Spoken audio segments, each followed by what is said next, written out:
Hi guys, welcome back to the Smith Family Ranch. Today we just rolled out a hay bale that we got. It rolled out so beautifully. Sure did. So, right now we're in our summer pasture. This is the area that I did a video on last summer on trying to revitalize and help with the pasture and all that good stuff. So what we decided to do is leave the cows in the summer pasture longer, and to help revitalize it, we're going to unroll the hay. This is our first time rolling hay. Normally we put it in a hay ring. Makes a huge difference. Come here, look. So this is how it starts out. This is how we just did it. It's probably about an inch or so thick all the way down. When the hay starts getting closer to the end, it starts getting harder to unroll. Well, let me show you guys. This hay here, you can see where we did hay. This is about 3 weeks old. Maybe not even 3 weeks. This might be 2 weeks old. You can see it's still here. You still see resemblance of it, but it's nice and thinned out. And they'll come back here and clean up some more. Now come look at this other hay. Okay. This hay is, I think, right before the last pile. So this hay is roughly still about 2 to 3 weeks old. And you can see it's still pretty thin, and it actually thins out more the longer we go out. Yeah, you can see it. But if you look here, this is a hay that we unrolled about a month or two ago. You can barely see that there's hay. The only way you can tell is that some of this hay has ryegrass in it. And so what it's doing is it planted some ryegrass. And so you can see a bright green line coming all the way down. You can see it going all the way down here. You can see a bright green strip. And they've come back and you can barely tell that there was hay here. Just a couple odds and end pieces, but very little waste. Yeah, you can barely tell. And I'll show you some more here. Watch. All right, so this is what this field looks like on this side. You can barely see the grass. It's all weeds. But with this, is what happened is, not last season, but the season before, we got attacked by armyworms. And it just completely, this whole back half of the summer pasture, it just destroyed. But, so this is hay that we unrolled last time. So, this weekend. So 4 or 5 days ago, we unrolled this hay. You'll see it now. It's nice and thick. They'll come back and clean this up as they always do. Let me show you the hay that's over here. So this hay we did about a week ago. You can see how thin it is. So this is a week ago. Use those buttons.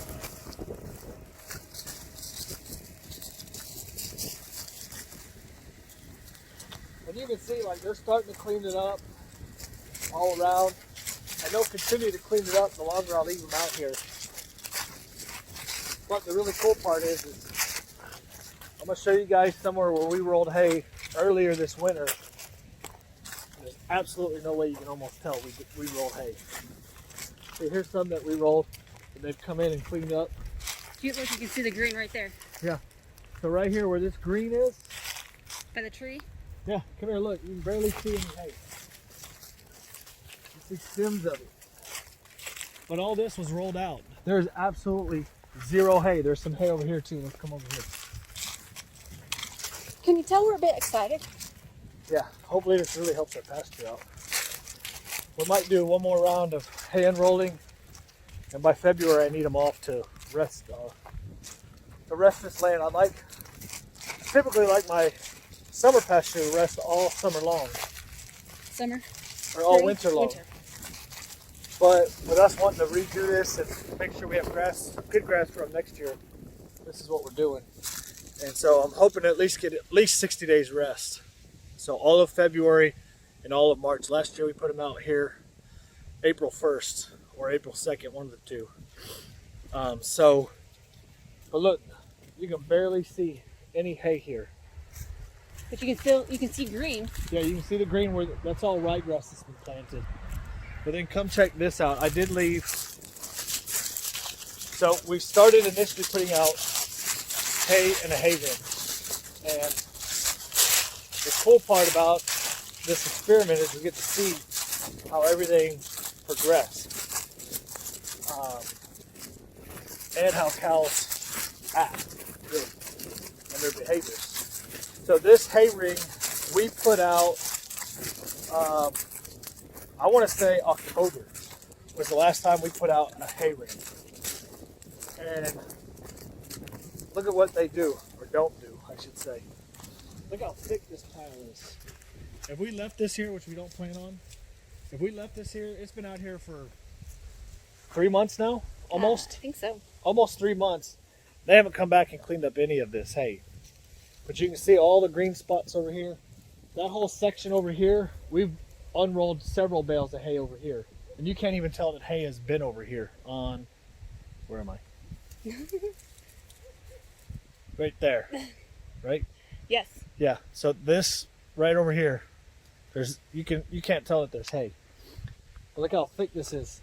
This will take about 2 years to decompose and mulch up and compost before grass will grow on here again. So we got to thin this out, have the kids come out here and thin it out. But that's the big difference between hay rings and unrolling your hay. I have found this year that there is virtually zero waste unrolling your hay compared to in a hay ring. It shocked me. Last year we did all hay rings in our winter pasture, which we're going to go back to because I need the deep mulch. I don't care if it takes 2 years to break down because I need it. It needs all the nutrients that it can get over there. So over there we're going to go back to hay rings. Over here I wanted to replant, so and all this Bahia grass, which is our natural grass, that's the only hay I buy, it's going to fertilize and redo and reseed all back there where I need it to. And then all here, it's going to, hopefully it'll all blend together at some point this summer. But you can really tell, just driving out here, there's spots other than the green grass, because the first batch of Bahia grass that I bought, there was ryegrass in there, so that's why it's replanted some ryegrass. And that's why it's turned really green, which is it's neither here nor there. But we're trying to replant Bahia cheap, because if you went and bought seeds to do the amount of acreage that we're doing, you're gonna spend a couple thousand. Then you got to get the right equipment, because you can't just broadcast it. You need to get a grain driller or a seed driller and really plant it into the ground. It's another couple $500 or so, $1,000 just to rent that equipment. Then you got all the time and everything. Why not just let the cows do it? All the grass and the hay, it all has seeds in it already. So why not let it sit here? It'll germinate here very soon with the grass. The cows are stepping on it, planting it for us as they walk across it. Fertilizing it. They're fertilizing it with their poop and their pee. Because we got minerals out here, free choice minerals out here for them, so that it gets nutrients into this grass again. And so we might go one or two more bales of hay out here, and then we're gonna pull them off, put them into our winter pasture, and leave this to rest for hopefully 60 days. That's the goal. I'd prefer longer in a normal basis, but again, army worms got the best of us a couple years ago. So just really wanted to show you guys what the difference is on hay rings and unrolling. And we didn't know this until just now, so I don't know if y'all know it. Y'all probably do, or most of you guys do. But it's impressive on how much hay is left from cows in a hay ring compared to unrolling hay. It astonished me. I thought it wouldn't be this good. Well worth it. All right, well, hope you guys enjoyed it. Leave us a comment on what your thoughts are on this whole experiment. If you guys have any tips or tricks for us, we'll be glad to hear it. Otherwise, please like the video, like and subscribe us. Thank you.